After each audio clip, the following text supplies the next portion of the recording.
EMS Instructor Ken here with Chapter 41, EMS Response to Terrorism. As always, you can find additional information in the textbook, including great illustrations and charts to support the presentation. If you use text other than emergency care, use this to supplement the information in your own text. As we start to discuss terrorism from the EMS perspective, first we need to define what terrorism is. Most of us have grown up in an era where we've seen terrorism occurring either on the news or in person. This is a picture of the 2013 Boston Marathon. Two brothers who were radicalized online attempted to cause chaos. They actually caused chaos during the Boston Marathon, killing 3 and injuring multiple people. The definition of terrorism is the unlawful use of force or violence against persons or property to intimidate, coerce a government, the civilian population, or any segment thereof in furtherance of political or social objectives. This is from the U.S. Department of Justice, FBI. This is our national definition of terrorism, and it can be stretched pretty far to include lots of different occurrences, whether it's domestic or international. Domestic terrorism are groups or individuals whose terrorist activities are directed towards their own government or population. This could be things like environmental terrorists. Common one is ELF, Environmental Liberation Front. We have anti-government militias, racial hate groups. All different groups fit in this category, and groups with extreme political, religious, or other philosophies or beliefs. There's a difference from having the belief and actually using that belief to further your actions against the government or other parties. So that's where we have the definition change a little bit there. International terrorisms are usually state-sponsored, foreign-based. They have countries or groups outside the targeted country, or their activities cross national borders, like Al-Qaeda, ISIS, groups that we're familiar with from the 9/11 attacks and other attacks throughout the world. Growing trends towards loosely organized international networks with the use of the internet. These groups are able to recruit, train, and direct their followers from all over the world and attack multiple locations at the same time. Types of terrorisms, we're mainly focused on CBRNE. These are the methods that are used to actually create the terror. It all falls under weapons of mass destruction. You'll hear the term CBRNE mentioned quite a bit when we're talking terrorism. It's chemical, biological, radiological, nuclear, and explosives. And we're going to delve into each one a little bit further detail here. So terrorism and EMS, what are our hazards and how do we help reduce the impact of a terrorist event, and how do we keep ourselves safe? So most people are familiar with the terrorism attacks on September 11, 2001. Terrorists hijacked multiple airplanes, flew them into the World Trade Centers and into the Pentagon on that day. There was one other plane that was brought down by the passengers that they're not sure which target it was intended to be for, but somewhere else in DC. So these are international terrorists, but we have terrorism happening on a regular basis throughout the world. Unfortunately, emergency responders are a prime target for terrorists. They like to do a primary attack and then have some type of secondary device trying to capture or trying to injure the people that are responding to the emergency. Suicide bombers in Israel typically have a secondary bomb planted, so you have the initial explosion, and then you will have a secondary device go off once the responders get there and people start trying to solve the problem, so we take out additional people. So it's really key as emergency responders that you do everything you can to identify threats and maintain your safety and eliminate the hazards that are there that are going to create more terror for the organization trying to enact their plans. As I said, the terrorists are typically trying to draw in the more body count, try to draw in responders so that we become part of their victims. What we want to do is try to identify what the threat is. If we think it's a terrorism threat, try to limit our exposures. And you also have to remember that most of these scenes are all crime scenes.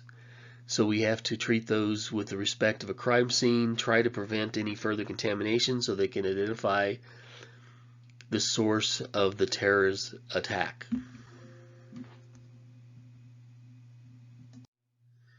We use the acronym AUTO to try to help us identify the potential problems we're running into as we get to a scene to figure out if there's a potential for a terrorist attack.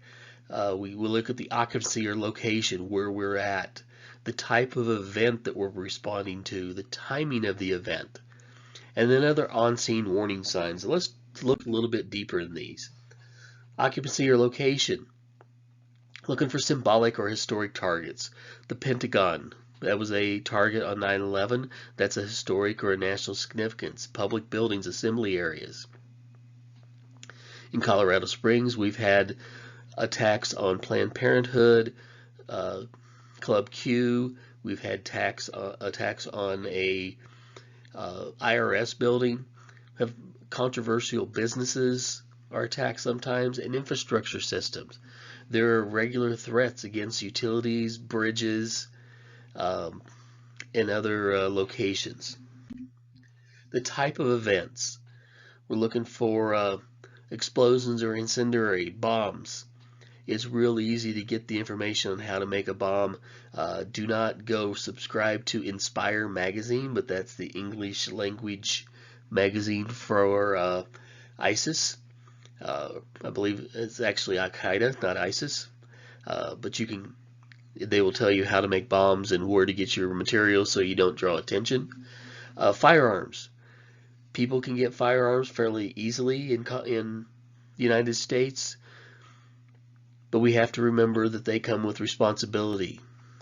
The other thing we're seeing a potential for is non-traumatic mass casualty incidents. Say somebody released a virus into a community and created havoc and had non-traumatic type of mass casualty. That's a potential out there. The timing, the event, national holidays, anniversaries. September 11th has been a target since the original attacks. July 4th is always a higher risk day. New Year's Eve. April 19th, that was the day that Klebold and Harris attacked the schools in Littleton. It's also been an favorite date for several other type of attacks. We're also looking at time of day. If you were going to threaten a large event, you'd want to do it when the most people are there or to cause the most havoc. On-scene warning sign. If you've heard the analogy or the past practice of having a canary in the mines. What we're looking for are things that are canaries.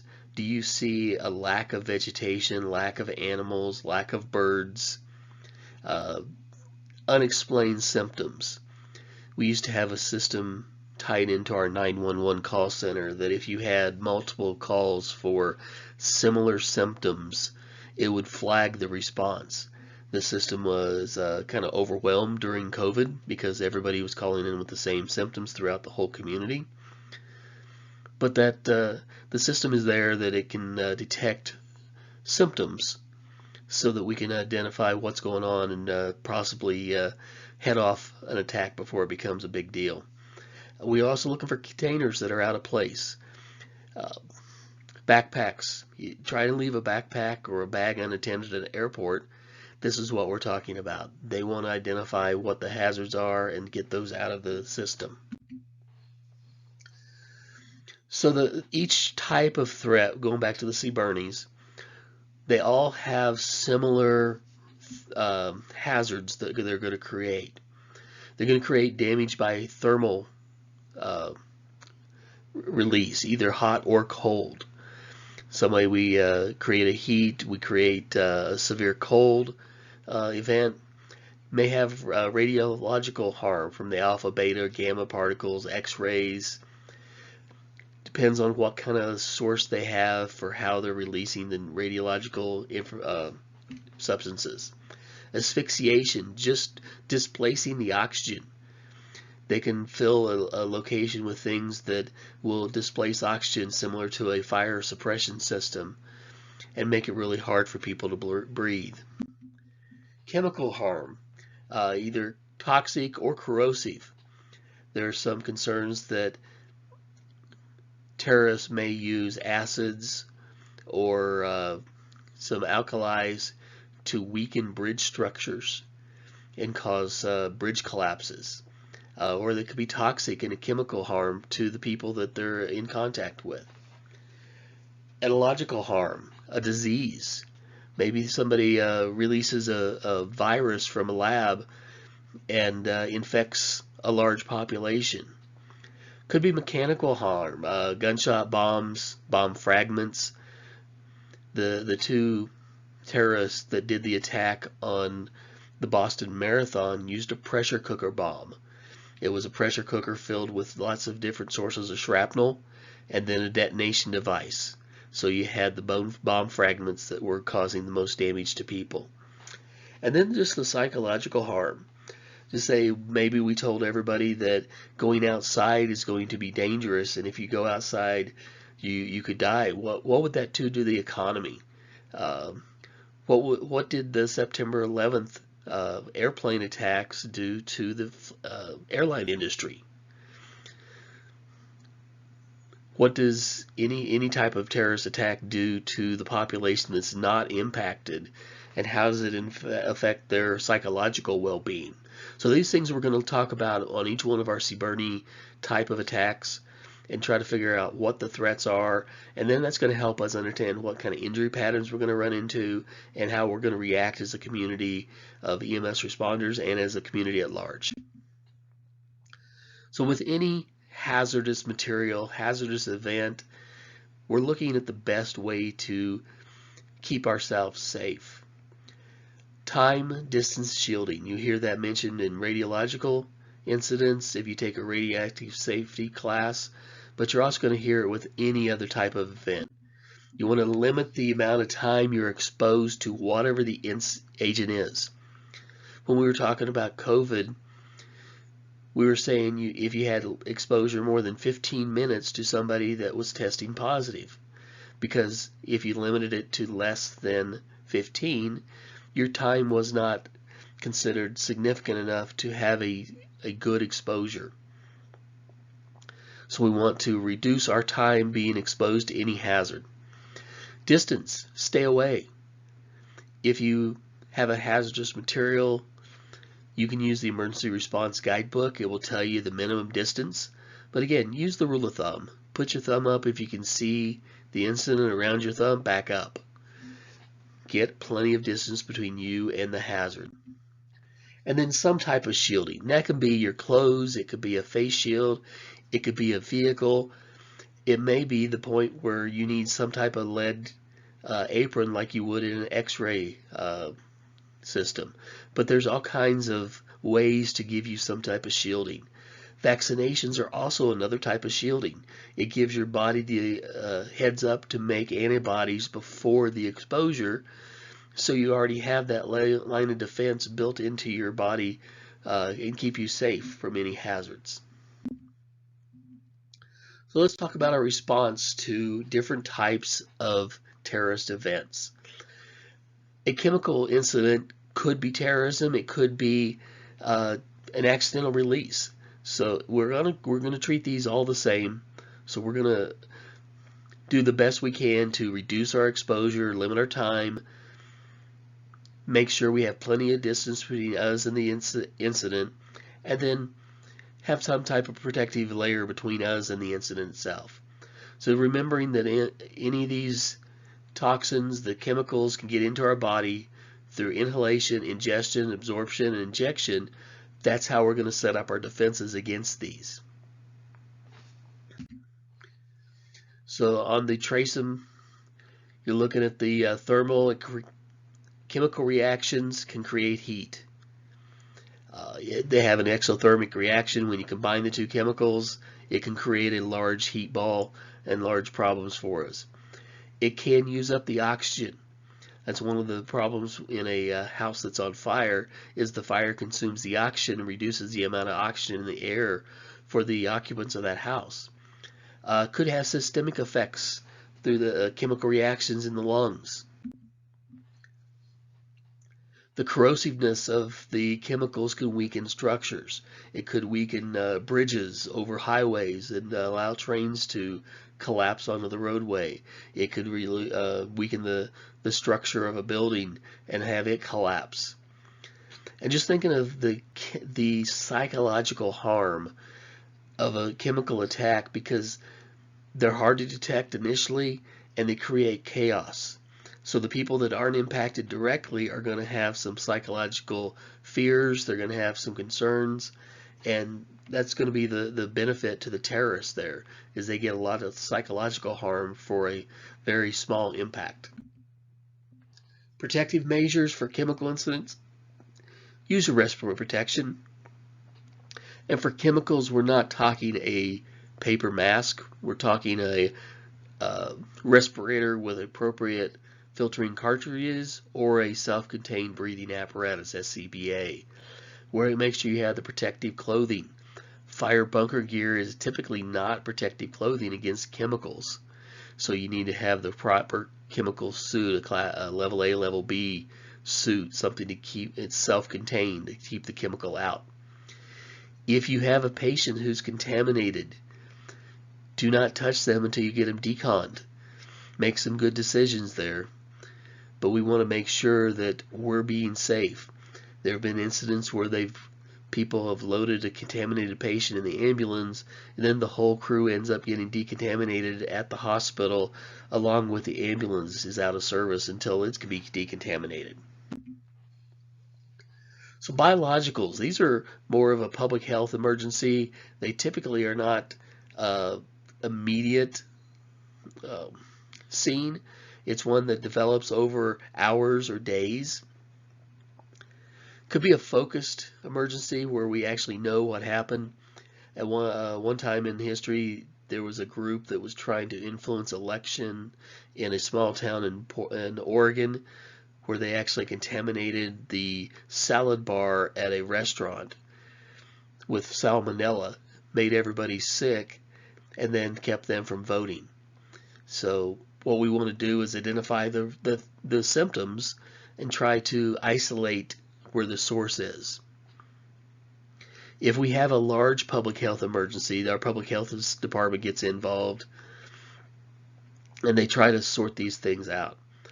Every week we get a what's going around bulletin from our local health department that tells us the disease processes that are showing up within the last week. They use these to create patterns. The epidemiologists will look at trends, look at locations, look at age groups, and they'll try to piece a pattern together and use statistics to try to identify if we have a threat that's going to be a problem for our community. Causal agents that we run into: bacterial, viruses, and just other toxins. Toxins would be like ricin. It's an easy to make toxin you can get from castor beans. When we're looking at biologics, we're considering the amount of the exposure. The dose or concentration multiplied by the time. So dose is how many milligrams per kilogram of your body weight. So the smaller you are, the bigger the chance of your exposure because you have a higher concentration. And then for concentration, we're looking at parts per million. We want to figure out how much you were exposed to and how long you were exposed to, and then how much the patient weighs, and we can calculate the threat to the body. But again, with every threat to the body, we have the multiplying factors of mitigating medical conditions. So if somebody they're over 55 or under 5, they are they diabetic, heart disease, COPD, they're on certain type of immune suppression medication, your dose and concentration are going to be a lot more threatening. As a reminder, the 4 routes of entry: absorption through the skin, ingestion by the mouth, injection, needles, projectiles, or inhalation by breathing. For biologicals, the easiest to weaponize is the breathing. That's the route that's, you just get one person infected, they cough, and then they spread it throughout everybody else they're around. There's been some chatter in terrorist organizations about infecting somebody with smallpox, putting them onto a plane, having them infect everybody on the plane by just being in the vicinity, and then switching planes. At every destination, switch to a new plane, infect another 250 people, and then those 250 people get onto their own planes and move and spread rapidly throughout the world. Injection from needles is usually self-inflicted, but the projectiles, there is a trend of suicide bombers being recruited that have communicable diseases like hepatitis B or HIV, and when they explode, when they detonate themselves, their bone fragments become projectiles that are infected, and they go into other people, causing that biological contamination. I mentioned the salad bar with the botulism. That's a common, it's a threat out there. Absorption through the skin is a little bit harder because the skin is a good defender, but it's one of those that we have to be aware of. Contamination, you have material on you. I can get material on my arm. That's contamination. It's not an exposure. I've just been contaminated. I can wash it off. I can clean it. I can get contamination on the inside of the ambulance, on skin or hair, or on my clothing. So that's why we really like to have an extra set of uniforms around, just so we can swap out. Scrubs if you have to, grab them to the hospital, change out. Something to get the contamination off of you. An exposure is when it actually enters the body. If I get blood on my back of my hand, I've been contaminated. If I have a cut on my hand that it can go through and contaminate, or to introduce the blood-borne pathogens into my system, then I've had an exposure. So somehow that breaks through the surface area, either through the molecular level. If I've got a protective suit, I have to make sure that it's rated for the chemicals that I'm being exposed to. The other thing, when we are trying to get rid of this exposure or contamination before it becomes an exposure, we're dropping the clothing off our patients. Yes, we should try to preserve dignity, but you will need to understand that we're trying to save a life here, so it's probably okay to have a little dignity issues there as long as we're saving a life. We have a decon trailer here in Colorado Springs. It has male and female sides. We were in a conference with the Israeli Defense Fund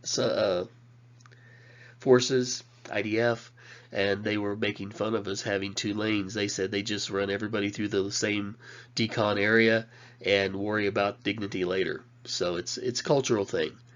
But try to preserve it if you can. If you have a choice between dignity and life, take the life. So in biological, we'll go back to the TRACEM harms. Chemical, we get the scene of the lab where they're making the product. Most of your biologicals take a really robust lab, like a state-sponsored lab, but people are trying things all the time.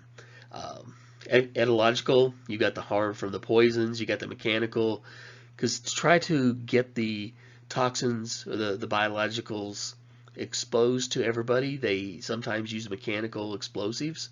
The good thing here is most of the time the heat from the explosion destroys the biologic, so we don't have much threat there. But think of the psychological harm. Say, just a little virus that you let loose, give somebody a bat burger, and then all of a sudden you've got a virus floating around the country and then out into the world market, and then you got all kinds of psychological distress going on. Protections against biologicals, we do that every day with our PPE. Bloodborne pathogens are biologicals. So we're using our PPE, we're using our respiratory protection. The thing you want to know is get as much information as possible. Look for good quality sources of information. CDC, National Institute of Health are good, reliable sources of information. Facebook, TikTok, MySpace are probably not your best sources of information. So use protective measures. Take care of yourself first. Make sure you are protected. Then take care of your partner. Know if you have the rapid intervention teams. In Colorado, the Air National Guard has a civilian support team that will respond to any type of terrorist attack, and they specialize in all of the subburning fields out there. And then do some type of civilian protection. Keep people away from the hazard. Radiological or nuclear incidents. Our concern here are the suitcase bombs. At one time, some of our larger nation states had small nuclear devices, but as the different nations changed leadership, some of these devices have gone unaccounted for. There's some concern that they may be hiding out in caves in Afghanistan, waiting to be dropped off at the right place. So always be concerned with anything going on out there. The trouble is, or the good thing for us, is that they take a lot of skill and knowledge, and some of the people using them are not the most skilled or knowledgeable. So if you get exposed to radiation, there's some really simple treatments for that. We do have a good system in place for that kind of response, and our hospital systems can take care of that. But thinking about the TRACEM, the nuclear explosion, that probably won't be an issue, because if you are close enough to be involved in the explosion, you won't have to worry about it anymore. The problem we're going to run into is the nuclear winter, or the radioactive materials that are around the area. Then we have the explosions or the psychological harm. You detonate nuclear bombs on major cities around the United States. Everybody takes off, hides in the woods, and then we have to fight for our country again. Our best protection against nuclear or radiological incidences are time-distance shielding. Limit your exposure. We typically have dosimeters that will tell us when we've reached the acceptable, permissible exposure limits. We want to keep our distance because it is an airborne particle. Gamma, beta, and alpha are all particles, and they can only travel as far as the wind will take them. So if we have enough distance between us and the event, we should be good. And then shielding. Most alpha and beta particles, your simple clothing can protect you from. Gamma is a little bit more dangerous, so you have to have better shielding. But take a radiological safety class. That'll be really good for you, and you learn a lot. If you do get exposed, decontamination is the best process. Follow your decon processes within your system.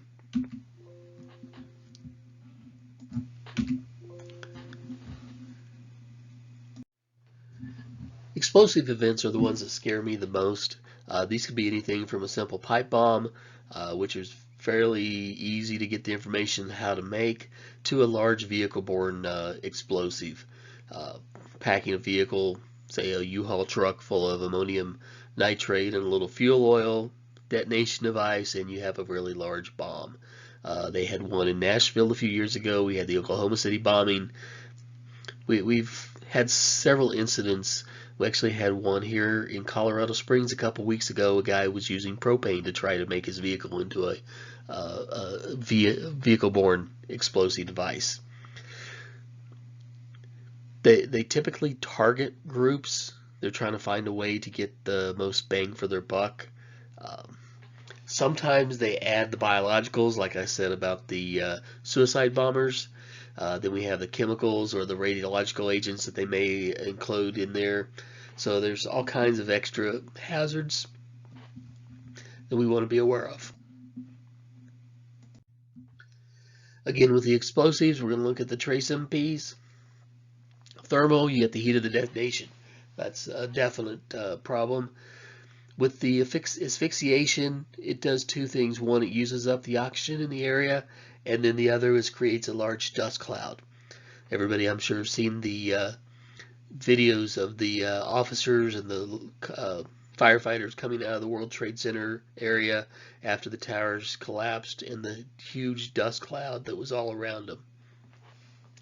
You may have a chemical harm from the explosion, from the chemicals that caused the explosion, or whatever else was included in the explosive device. The mechanical harm is just the actual blowing up of things, and then the psychological, just the fact that somebody managed to get a bomb to go off is a problem for us. So maybe a delayed post-traumatic stress disorders. So we're keeping an eye on our bystanders to make sure that they're not suffering psychological harm either. Protective measures. Be aware of the hazards so you can identify them before they become a problem. Know what the threats are. Know when things don't appear right. Somebody in a long trench coat comes into the entertainment establishment you're at, doesn't fit the time of year. Be concerned. Check them out. Somebody in the wrong neighborhood at the wrong time. Check them out. Try to figure out what's wrong. After the blast occurs, be aware of secondary devices and be careful there. So dissemination and weaponization, that is the hard part of setting off a terrorism event. The best way to get it into a body is the respiratory route. It goes in, it's hard to protect. Lots of surface area, so we get a good absorption into the body systems. The problem is getting it weaponized so that we can spread it person to person. So you'd have to, like I said, be a state-sponsored lab and convince somebody to bat burger or something. Other routes, ingestion, that is a potential. There's potential always for somebody contaminating the food supply or a water supply. Not probable, but it's a potential. Dermal route, you would have to be pretty close to get something on people's skin to make it go through. But then the human-to-human contact, if we can infect one person and then start spreading the disease person to person, it could be a problem for us. You could infect a drug supply and have people that are known drug users share needles, share the drugs between each other, and actually cause a terrorism threat on that level too. Weaponization typically does the inhalation route. It has to get it pretty small to the 3 to 5 microns in diameter. So again, like I said, it's going to take a sophisticated lab, something like the National Institute of Labs or foreign government labs. Get it airborne. If you try to use heat or an explosion to disseminate it, you're going to degrade the product you're trying to get into the person. But if you can use some type of aerosolized system, there have been concerns about aerosol cans, people walking through malls. Fortunately, we're pretty safe on malls anymore because no one goes to them. But you could go to a sporting event, go to a concert, and start spraying these chemicals around just while you're walking. Just a little, may even make it scented so it fits in with the other smells you'd smell at a concert, so you'd never know it was there. So characteristics of the sea-burning agents. Chemicals, they're typically gaseous, liquid, or solid. The problem with chemicals is you have to get them to vaporize to get into the estuary site, so it's a little bit harder. They have low boiling points and high vapor pressure, so they evaporate, but you can't control their sources. They have to be stable enough to survive dissemination. Typically, chemicals will break down quickly over time and with dilution through the air. We had a concern at one time of somebody using carfentanil, which is 100 times more potent than fentanyl, to contaminate a water supply. So I was part of a team that looked at ways we could contaminate the water supply in a major city, and it would take a significant amount of carfentanil, more like 8 tractor trailer tankers full of this carfentanil to actually get a significant dose at the end user. So it's a hard process to do, but there are people out there looking, trying to do things, so we're going to keep an eye on those. One chemical agent we're really concerned about are the organophosphates. These are commonly used as fertilizers, but you can also have them used as a chemical agent. The acronym we use for the nerve agent is SLUDGEM. If you see somebody that exhibits all these symptoms, salivation, lacrimation, urination, defecation, GI upset, emesis, and meiosis, we're going to have some concerns.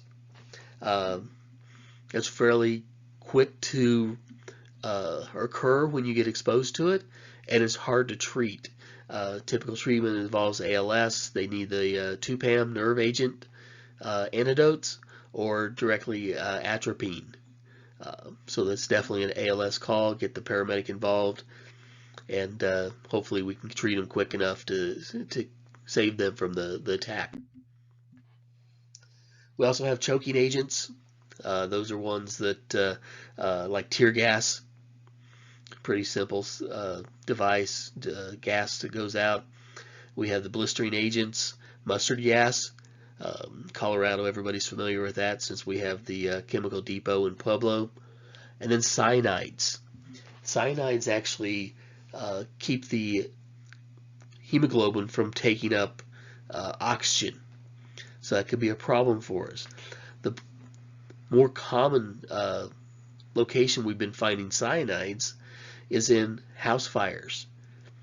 When you burn certain furniture, it off-gas cyanides into the air.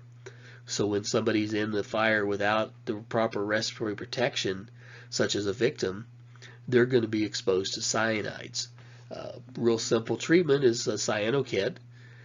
It's an IV infusion over a length of time that gives you protection from the cyanides, but we have to identify the threat and start treating it right away. Nerve agents, these are like sarin gas, other chemical weapons that are used in war and can sometimes be synthesized outside of the lab or outside of a governmental lab. They're usually makes the parasympathetic nervous system go out of control, and that's where you get your SLUDGEM signs and symptoms. Then we have riot control agents, the nerve gas, or not nerve gas, the tear gases. Those happen pretty much. We see those used a lot in crowd control. We also use pepper spray, which is similar but not quite the same. It just causes a burning sensation to the eyes. Biological agents, we talked about they're going to be bacterial or actually free-living organisms. They can survive on their own, so they're a little bit better for a weapon. Viruses have to have a host cell.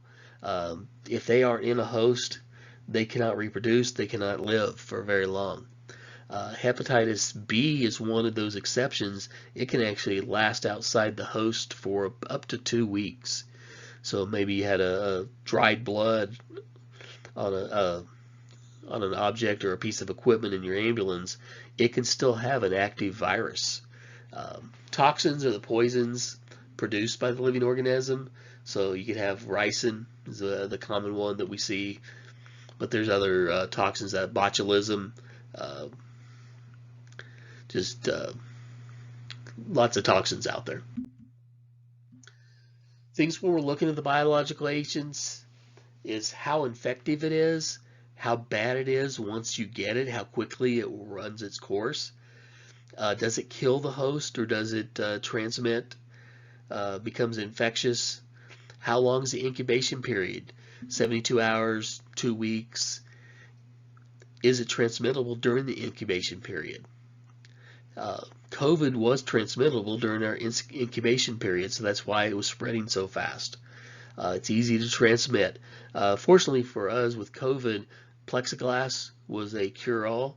If you've been to any store that had the plexiglass, we knew that COVID would not go around or through it. Lethality, how bad is it? And is it stable enough to transport? All concerns when we're setting up a biological agent.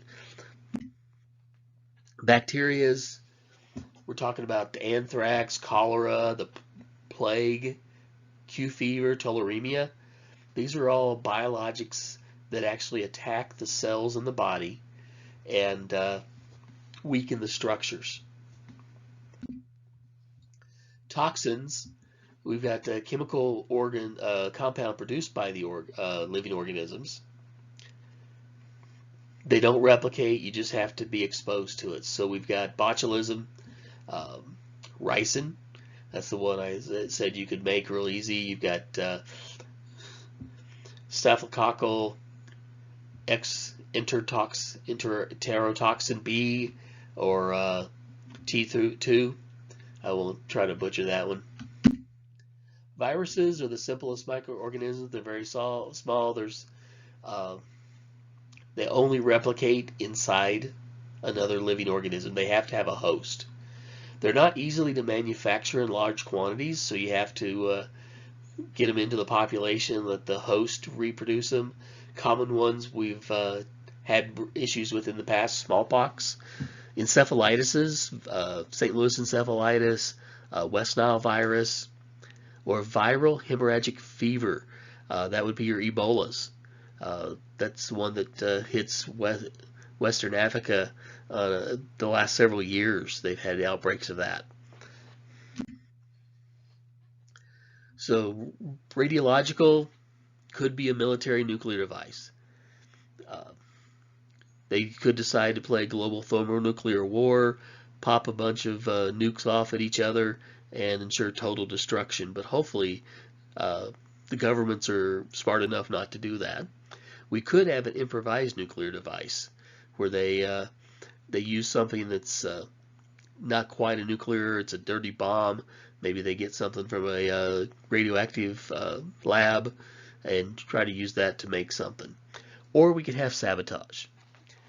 Fortunately for us, with our transportation here in the United States, our nuclear radioactive transports are fairly well secure, very difficult to damage and sabotage. But you could be doing training, two pilots get into a fight, drop a nuclear bomb, and sell it on the open market. So things can happen. So we're always watching out for potential hazards, keeping an eye on things, and reacting as needed. The problems when we have a nuclear device is it gets in the bone marrow and messes up our blood, causes problems with blood production, causes cancers throughout the body. It will mess up the digestive system. You will not be able to keep food in, and you won't be able to absorb the nutrients. And it also has a central nervous system. People exposed to radioactive materials typically have a lot of history of seizures. Incendiary device, probably the best terrorist attack device outside of guns. It's not hard to obtain or initiate what you want. Like I said, you can go online and find all kinds of resources on how to make these weapons. Had a friend of mine that was a instructor for diffusing weapons as a contractor in Afghanistan, and he gave me very, very good details on how to make a pressure bomb cooker when the Boston Marathon guys did theirs. It was not hard. We do have a bomb squad that deals with these things. If you have anything that's suspect, you need to call the bomb squad. Let them do it. Don't go in there thinking you're going to cut the red wire or the blue wire and hopefully it's the right wire. Stay away. Do not mess with any incendiary devices. Problem with explosive devices, you have the blast injuries. You have lung damage. Actually, severe hypotension from the blast wave. It causes severe pressure on the lung, forcing the blood out of the lung tissue. Causes bradycardia, apnea. It can rupture the ears, which is not life-threatening on its own, but if somebody can't hear, then they can't respond to other warning signs. It will rupture any hollow organ in the gut because of the pressure changes. Then also you have the TBI concussion threats from the shock wave that hits the patient initially, and then the impact to the ground or other objects after the shock wave. So we've got a lot of injury patterns we're going to have to worry about with blasts. Treat them just like any other trauma, but just be aware of what caused the injury. Could be a symptom that something else is going to happen. Let's start talking about the strategies and tactics we're going to use to try to address terrorism attacks. Our GOT ERG Emergency Response Guide gives us some basic information about most of the weapons of mass destruction. Tells us how far to stay away. Again, it's the rule of thumb. If you have a good understanding of incident command, make sure you're using that system when you get there. Use the tactics involved. You're going to be relying heavily on police, fire, EMS, and other responders. So practice together. Make sure you understand how each other wants to work within the system. First thing we have to do is consider isolation. Do not let people leave the scene. Keep everybody in the same location.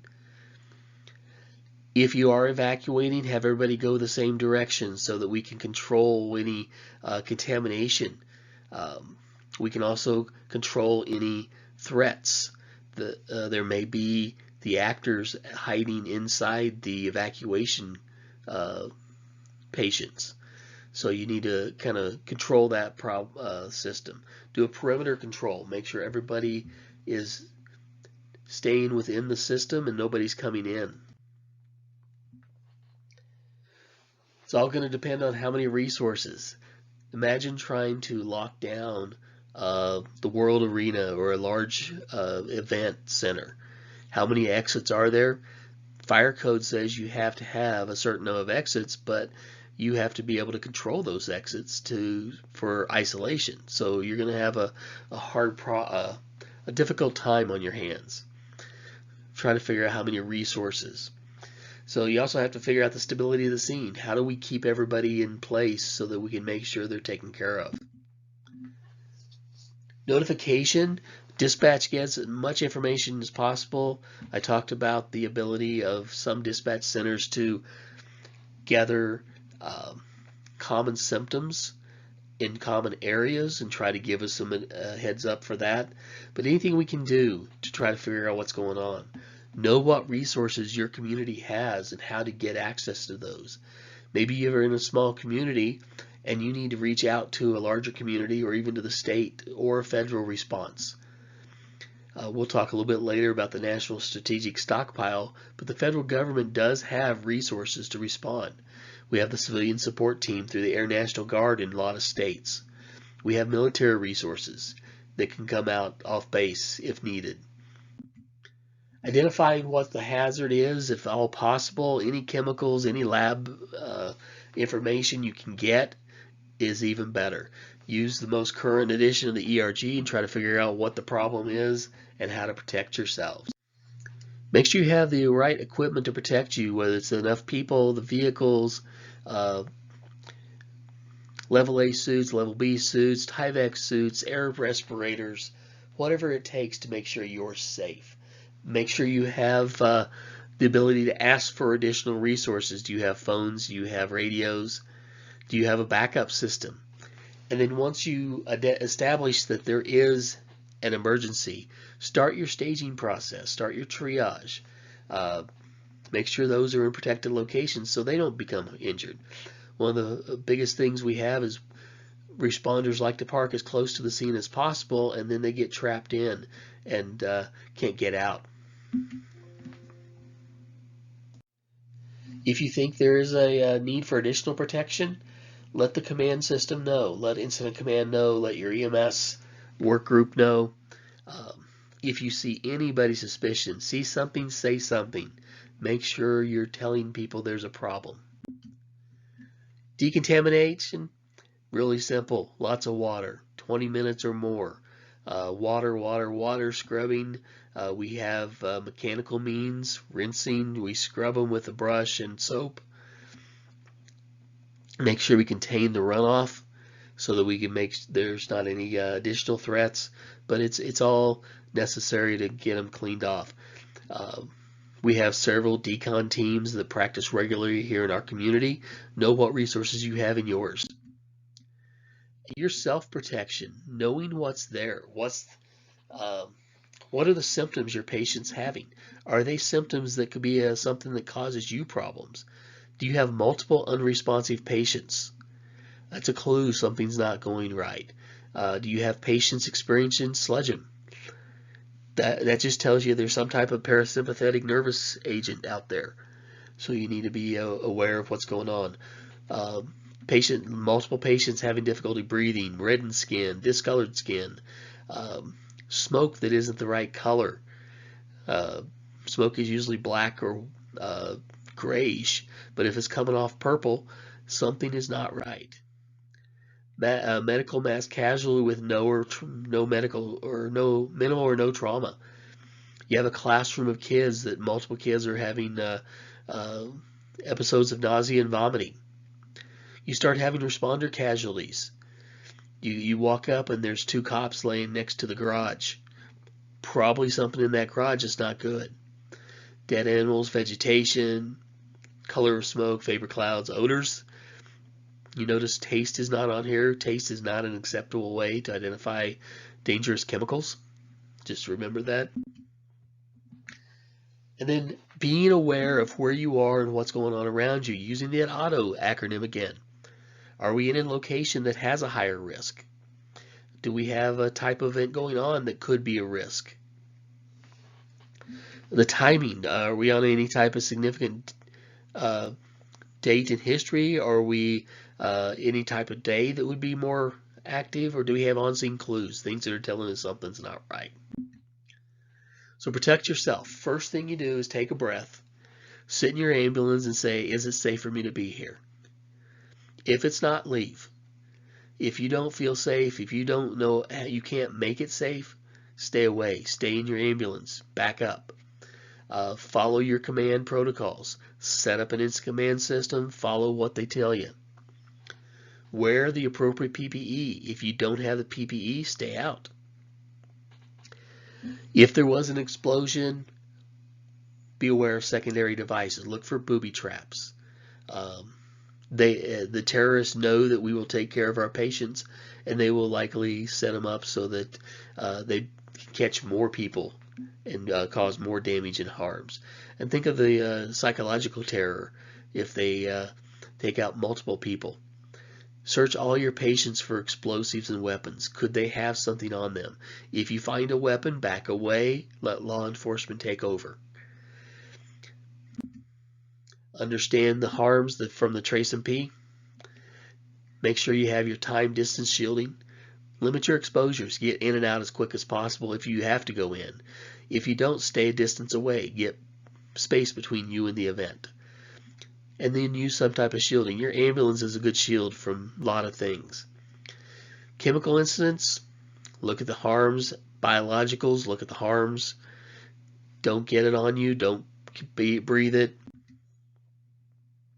Radiological, time distance shielding, or don't expose yourself. And explosions, make sure it's safe for you to be there. Dress for the part. If you see somebody wearing a suit like this, that probably means that you shouldn't be standing next to them in your regular uniform. There's probably a hazard he knows about that you don't know about. So back away. Dress for the party.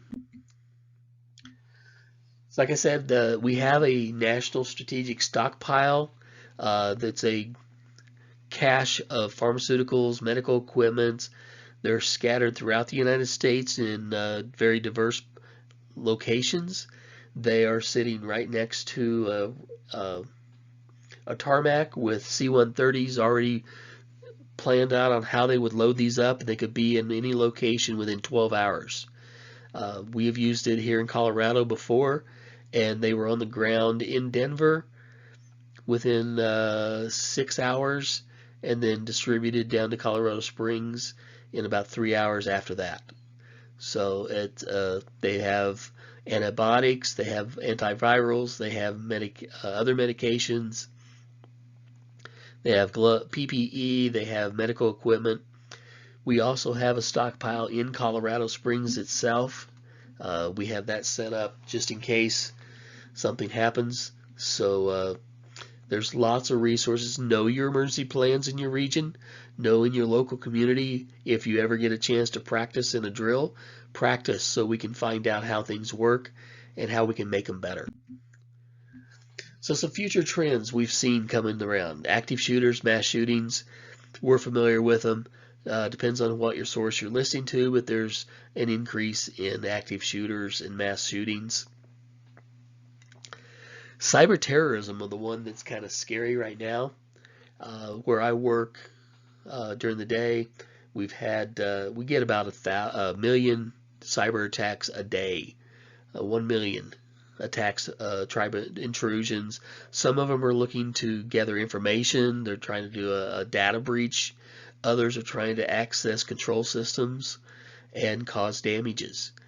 There was a dam in Iran, I believe, that cyber terrorists managed to get the turbines on the dam hydro generation site to turn too fast and blow up. So there's a potential for cyber terrorism. It's not just trying to hack your pen on your debit card to get a couple of bucks. There's actually some pretty serious things. Could be a use of drugs or use of drugs of abuse as chemical weapons. Think we just got a drug dealer with nefarious intents. Most businessmen will not kill off their customers, but if you had somebody that was a terrorist that wanted to contaminate a marijuana supply or a fentanyl batch or any other drug that they sold on the open market, you could kill a lot of people fairly quickly and cause mass chaos. So these are some things you need to think about, and just be safe, make smart decisions, and enjoy.